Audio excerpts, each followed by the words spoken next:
the Farm2Table Direct Show here at Ozarks Homesteading Expo 2024, Marshfield, Missouri.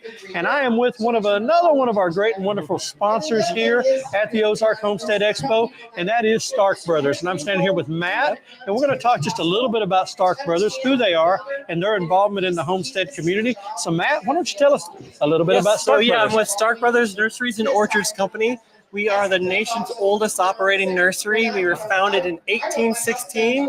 We're in Louisiana, Missouri, which is about an hour north of St. Louis on the Mississippi, on the same property for the whole time. And so, our founder, James Hart Stark, came to Louisiana, Missouri, the Satchel of Scion wood, and kind of started his I don't know what you call it, empire or whatever there. Right. And so we have deep roots in homesteading because that's kind of how our company started, with a homestead in Missouri. So. Right. Okay, so that definitely goes way back. And so let me see, 1860, 1960. So that's 208 years, if I'm mathematically correct there. 208 years in business doing this. And now listen, y'all provide fruit. I see fruit trees, nut trees, landscape trees, berry plants, garden plants, tools and supplies. So pretty much everything a person would need to build an orchard build a garden or everything. Okay. So how long have y'all been involved with Ozarks? Is this your first year? This is our fourth year with the Ozarks Homesteading Expo. Okay. This is one of our favorite events. We've gone to other ones across the country, but this one in particular we really love. We love Cheryl, who organizes it. She does an amazing job. Oh, yeah. And the people here are great, and it's in our backyard. So absolutely. We love to support our local community. Okay, yeah, definitely so. And I mean, we've had a good time being here. I mean, the crowd has been, just phenomenal. So I'll just go ahead and ask you, because you're around it all the time, this recent surge in the homesteading, I mean, I don't know how how's that affected y'all's business? It's definitely, since the pandemic, a lot of people became concerned about the food supply chain and just being in more control of their own destiny. So ever since then, definitely there seems to be more interest in homesteading and self-sufficiency, growing more of your own food. So it's definitely been good for us.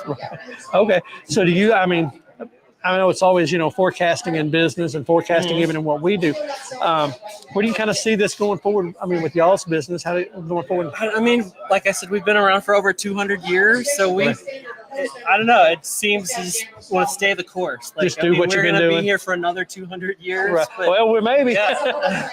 Another two. So so just stay in the course. And what goes into? I mean, because I know natural and organic is such a big thing with homesteaders, or where it comes from. What goes into y'all's process there as far as getting these trees or these plants ready to go out to the market? So we sell mostly fruit trees. We do berry plants and nut trees or whatever, but fruit trees, they're all grafted or budded. Right. So we'll have a rootstock that will grow for about a year, and then we'll bud or graft on top of that, and then it'll grow for another year, and then we'll ship that out. We have a selection of USDA certified organic fruit trees.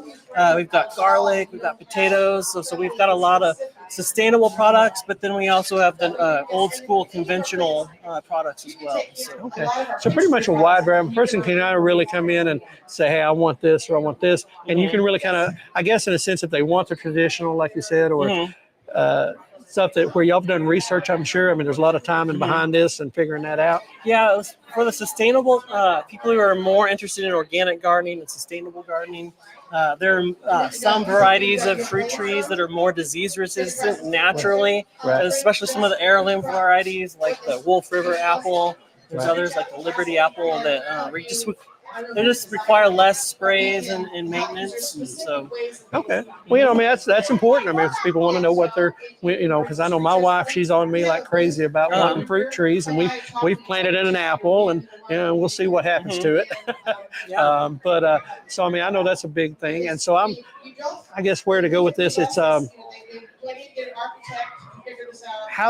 guess they can reach out to you if they want to plan. I guess is that something y'all can help with? Yeah, we have our website is starkbros.com. Okay. On our website, we have a growing guide section with all kinds of how-to manuals for all of the different tree varieties and plant varieties. But we also have a wide selection of blog articles. And we've got some specifically for homesteading.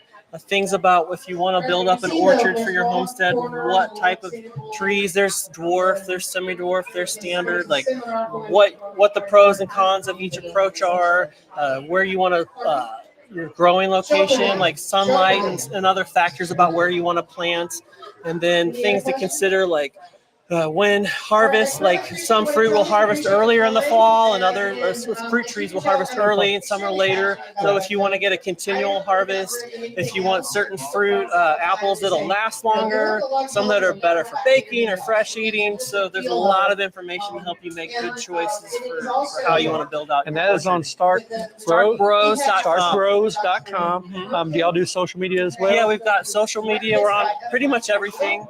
And we've got a YouTube channel as well with a lot of great video content on there. So that's good. So some learning available there on YouTube and some learning available on the website at starkbros.com. If you're curious about fruit trees, kind of maybe thinking about something you want to add to your homestead or just add to your backyard. Yeah, I live in the suburbs, the St. Louis area myself, and I've got 11,000 square feet, but I've got 17 fruit trees on my property, as well as a bunch of berry plants and raised beds. So you don't have to have a huge rural property to have a lot of fruit in your yard. That's something we've talked about with people, and it's an issue is small space, gardening, small space living to be able to do these things, and not necessarily because they can't always move out. So well, that's awesome, man. I appreciate all this information, and folks, definitely reach out to Stark Brothers at starkbros.com, or you can find them on the socials and get them out there and check them out, because one, they got great product and they got great information, and two, they're a huge supporter of this community and of the events like this. And so we definitely want to give business back to them and keep that within the community. And so Matt, I just want to again thank you for everything you've done here, and thanks for all the information, and thanks for what y'all do. Cool. So, okay, folks, so there it is, Stark Brothers Nursery. You can find them at starkbros.com. And again, just one more part of the homestead community that we're all being able to grow together, and we're all stronger together. So until our next live installment,